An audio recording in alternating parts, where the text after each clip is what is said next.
Jesucristo quiere que nos convirtamos y que demos buenos frutos, fruto de bondad, de justicia, de misericordia, para hacer presente su reino.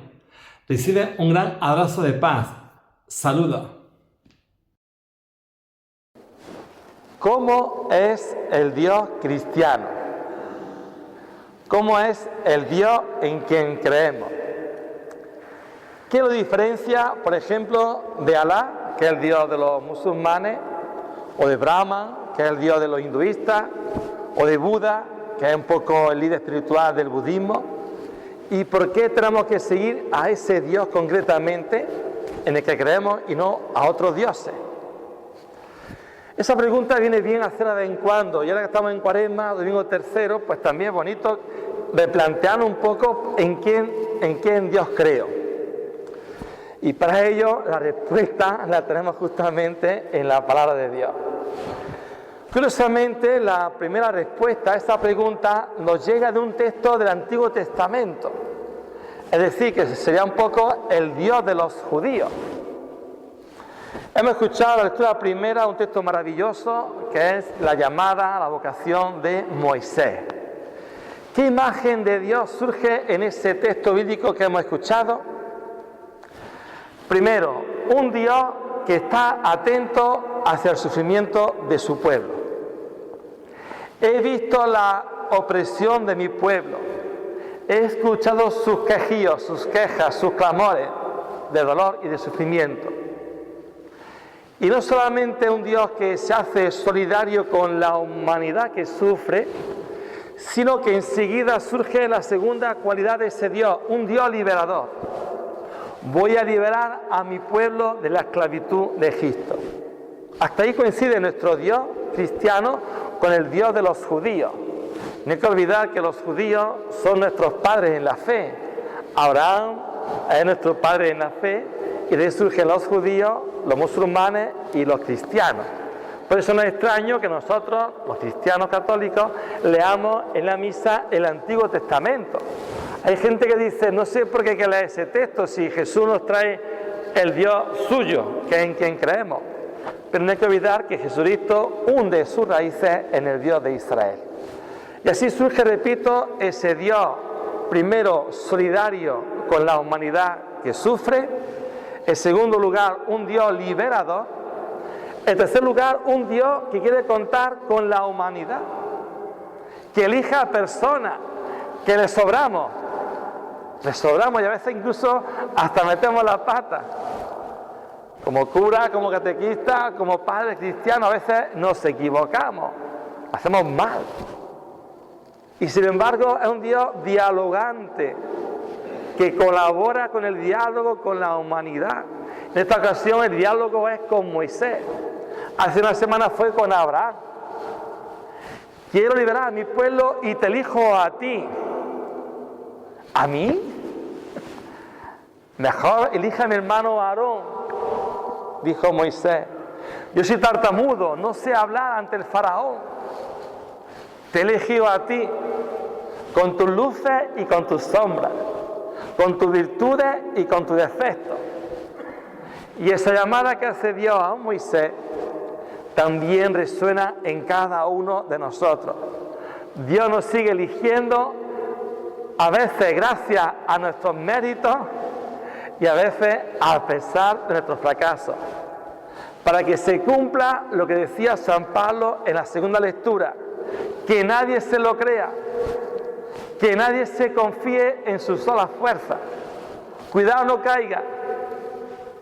Por eso otra imagen del Dios nuestro es un Dios que nos llama a estar siempre atentos, a vigilantes, a no pensar que ya lo tenemos todo conseguido, de pensar que ya porque estoy bautizado, porque vengo a misa, porque hago los mandamientos y estoy salvado. Al final decía, cuidado, quien se confíe no vaya a ser que caiga.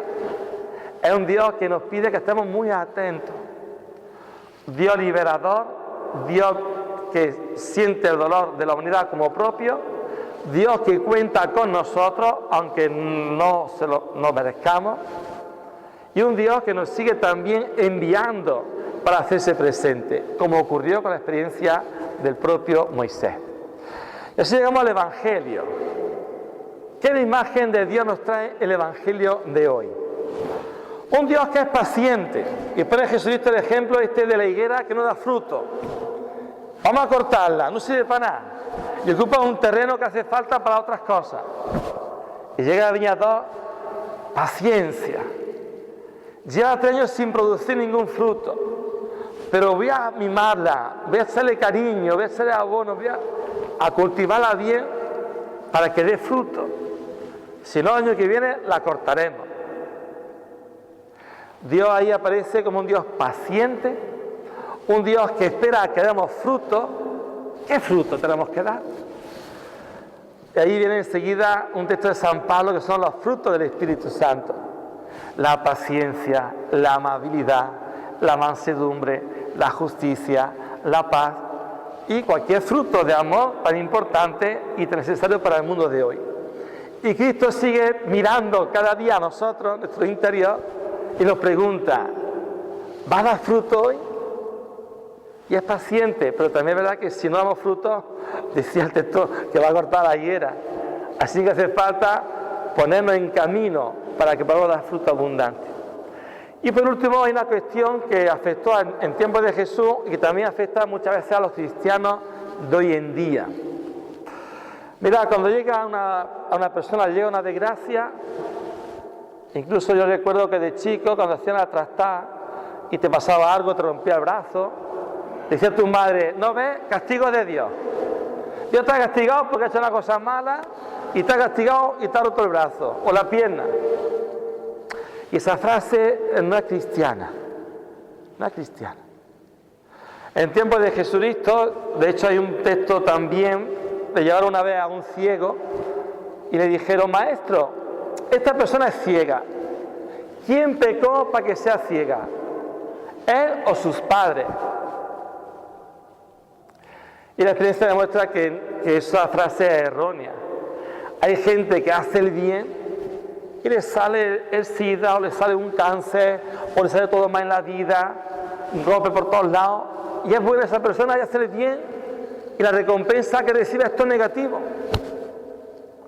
Y hay gente que es ladrona, que es sinvergüenza, vive hasta los 100 años, viven como reyes, tienen palacios. Por lo tanto, ese planteamiento que se lo hace a Jesucristo.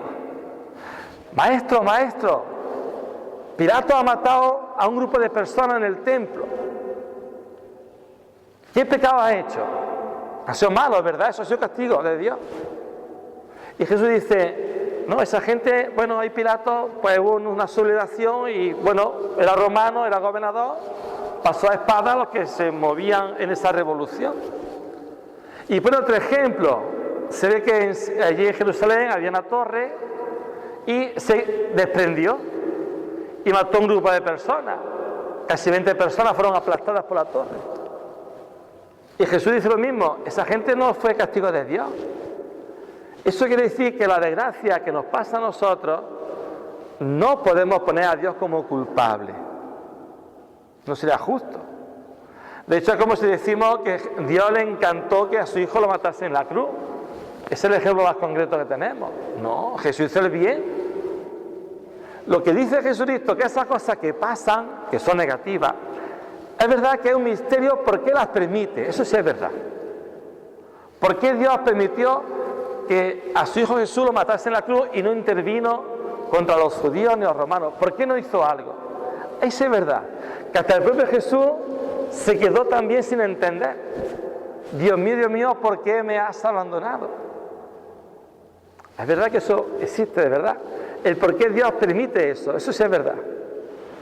Pero también es verdad que lo que Jesús nos dice hoy, que esas cosas que pueden pasarnos a nosotros o a gente, cosas negativas, nos tienen que servir un poco para reflexionar. Para, como decía el texto, para cambiar, para mejorar. Así pues, ¿cómo es nuestro Dios? Era la pregunta que decía al principio. Un Dios que es cercano con el dolor de la humanidad, un Dios que es liberador, un Dios que es dialogante, un Dios que cuenta con nosotros, un Dios que decía el Salmo que es compasivo, misericordioso, un Dios que quiere que no nos confiemos, un Dios que es paciente con nosotros, un Dios que espera fruto abundante y un Dios que no es culpable del mal en el mundo. Pues con esa imagen de Dios, que es un puzzle, será con el que nos encomendaremos para que poco a poco demos frutos de conversión, para que la gente pueda acercarse con amor a Jesucristo.